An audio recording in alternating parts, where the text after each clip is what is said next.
Con Pino Marzella al termine della partita di Trissino, insomma, si sapeva che sarebbe stata una partita tosta. Io partirei con una valutazione sulla prestazione della tua squadra. Beh, innanzitutto parto dal Trissino perché gli faccio tanti complimenti, perché oggi ho visto un Trissino davvero convinto e so cosa è successo, perché è un'ottima cosa per la mia squadra l'inizio tambureggiante del Trissino, perché molto probabilmente hanno parlato e hanno voluto chiudere la partita prima possibile proprio per non avere problemi. Quindi questa è io lo prendo come una grande stima nei confronti del Giovinazzo. Per quanto riguarda i miei ragazzi, hanno subito un po' la pressione del Trissino, non poteva essere altrimenti. Avevamo un piano di gioco, è andato subito via, è diventato tutto complicato. Sono ragazzi, alcuni non abituati a queste partite, però non era una partita importante per noi.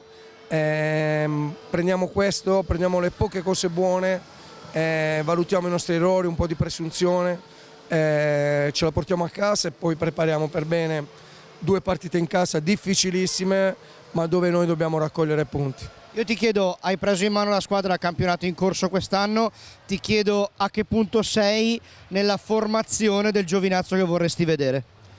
Beh, non è una squadra fatta da me e questo la dice lunga, però i ragazzi si sono messi a disposizione e stanno perdendo alcuni lati negativi di quello che facevano prima.